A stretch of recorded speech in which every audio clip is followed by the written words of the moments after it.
Hare Krishna, Radhe Radhe. Welcome to my channel. तो जी कैसे हो आप सभी लोग। उम्मीद करती हूँ कि राधे कृष्ण जी की कृपा से आप सभी लोग अच्छे होंगे और स्वस्थ होंगे। तो जी आज की वीडियो में मैं आपको एक ऐसी कथा सुनाऊंगी जिससे सुनकर आप भी सोच में पड़ जाएंगे। पाप का फल भोगना ही पड़ता है, ये एक आदर्श कथा है। तो चलिए शुरू करते हैं हम आज की कथा।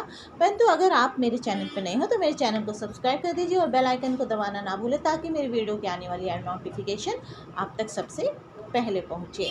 तो चलिए शुरू करते हैं कथा। मनुष्य को ऐसी संख्या नहीं करनी चाहिए कि मेरा पाप तो कम था और दंड अधिक भोगना पड़ा, अथवा मैंने पाप तो किया नहीं पर दंड मुझे मिल गया। कारण कि ये सर्वज्ञ, सर्व सुहृद और सर्व समर्थ भगवान का विधान है कि पाप से अधिक दंड कोई नहीं भोगता, और जो दंड मिलता है वे किसी न किसी पाप का ही फल होता है। एक सुनी हुई घटना है। किसी गांव में एक सज्जन रहते थे। उनके घर के सामने एक सुनार का घर था। सुनार के पास सोना आता रहता था और वे गढ़कर देता रहता था। ऐसे वे पैसे कमाता था। एक दिन उसके पास अधिक सोना जमा हो गया। रात्रि में पहरा लगाने वाले सिपाही को इस बात का पता लग गया। उसे पहरा देने में रात्रि में उस सुनार को मार दिया और जिस बक्से में सोना था उसे उठाकर चल दिया। इस बीच सामने रहने वाले सज्जन लघु शंका के लिए उठकर बाहर आए।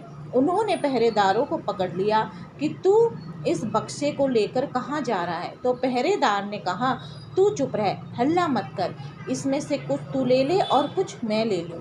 सज्जन बोले, मैं कैसे ले लूँ, मैं चोर थोड़ी ही हूँ। पहरेदार ने कहा, देख तू समझ जा, मेरी बात मान ले, नहीं तो दुख पाएगा। पर वे सज्जन माने नहीं। तब पहरेदार ने बक्सा नीचे रख दिया और उस सज्जन को पकड़कर जोर से सीटी बजा दी।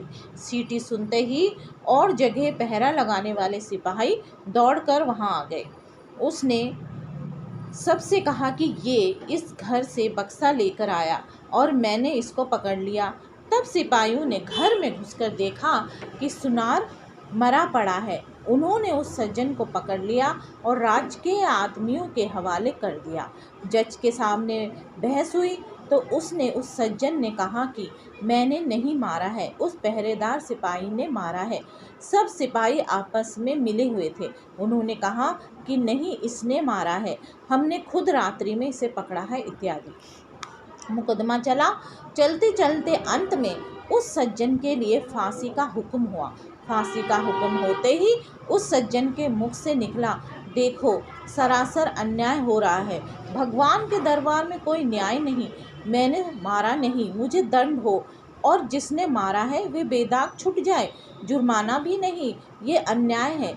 जज पर उसने वचनों का असर पड़ा कि वास्तव में ये सच बोल रहा है, इसकी किसी तरह से जांच होनी चाहिए। ऐसा विचार करके उस जज ने एक षड्यंत्र रचा। सुबह होते ही एक आदमी रोता चिल्लाता हुआ आया और बोला, हमारे भाई की हत्या हो गई है, सरकार इसकी जांच होनी चाहिए। तब जज ने उसी सिपाही को और कैदी सज्जनों को मेरे व्यक्ति की लाश उठाकर लाने के लिए भेजा। दोनों उस आदमी के साथ वहां गए जहां लाश पड़ी थी। खाट पर लाश के ऊपर कपड़ा बिछा था, खून बिखरा पड़ा था।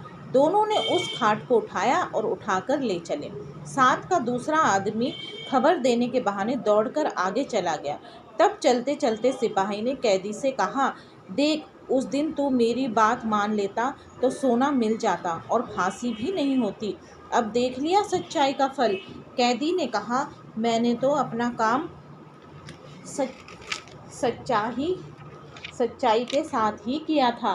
फांसी हो गई तो हो गई, हत्या की तूने और दंड भोगना पड़ा मेरे को। भगवान के यहाँ न्याय नहीं। खाट पर झूठ मूठ मरे हुए के समान पड़ा हुआ आदमी उन दोनों की बातें सुन रहा था। जब जज के सामने खाट रखी गई तो खून भरे कपड़ों को हटाकर वे उठ खड़ा हुआ और उसने सारी बात जज को बता दी कि रास्ते में सिपाही ये बोला और कैदी ये बोला। ये सुन के जज को बड़ा आश्चर्य हुआ। सिपाही भी हक्का बक्का रह गया। सिपाही को पकड़ के कैद कर लिया गया, परंतु जज के मन में संतोष नहीं हुआ। उसने कैदी को एकांत में बुलाकर कहा कि इस मामले में तुम तो मैं तुम्हें निर्दोष मानता हूँ, पर सच सच बताओ कि इस जन्म में तुमने कोई हत्या की है क्या? वे बोला, बहुत पहले की घटना है। एक दुष्ट था जो छिपकर मेरे घर मेरी स्त्री के पास आया करता था। मैंने अपनी स्त्री को तथा उसको अलग अलग खूब समझाया, पर वे माना नहीं। एक रात वे घर पर था और अचानक मैं आ गया। मेरे को गुस्सा आया हुआ था। मैंने तलवार से उसका गला काट दिया और घर के पीछे जो नदी है उसमें फेंक दिया। इस घटना का किसी को पता नहीं लगा। ये सुनकर जज बोला, तुम्हारे को इस समय फांसी होगी ही।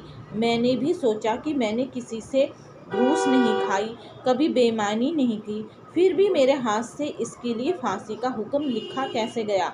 अब संतोष हुआ। उसी पाप का फल तुम्हें ये भोगना पड़ेगा। सिपाही को अलग फांसी होगी। उस सज्जन चोर सिपाही को पकड़कर अपने कर्तव्य का पालन किया था। फिर उसको जो दंड मिला है वे उसके कर्तव्य पालन का फल नहीं, प्रत्युत उसने बहुत पहले जो हत्या की थी उस हत्या का फल है। कारण कि मनुष्य को अपनी रक्षा करने का अधिकार है, मारने का अधिकार नहीं। मारने का अधिकार रक्षक क्षत्रिय का, राजा का है। अतः कर्तव्य का पालन करने के कारण उस पाप का फल उसको ही मिल गया और परलोक के भयंकर दंड से उसको छुटकारा हो गया। कारण कि इस लोक में जो दंड भोग लिया जाता है उसका थोड़े में ही छुटकारा हो जाता है, थोड़े में ही शुद्धि हो जाती है, नहीं तो परलोक में बड़ा भयंकर दंड भोगना पड़ता है। इस कहानी से ये पता लगता है कि मनुष्य के कब किए हुए पाप का फल कब मिलेगा, इसका कुछ पता नहीं। भगवान का विधान विचित्र है।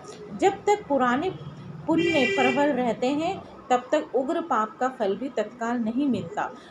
जब पुराने पुण्य खत्म होते हैं तब उसे पाप की बारी आती है। पाप का फल तो भोगना ही पड़ता है, चाहे इस जन्म में भोगना पड़े या जन्म जन्मांतर में। तो जी आज की वीडियो में ये कथा आपको कैसी लगी? अगर आपको कथा अच्छी लगी तो कथा को लाइक एंड शेयर करना ना भूलें। हरे कृष्णा, राधे राधे।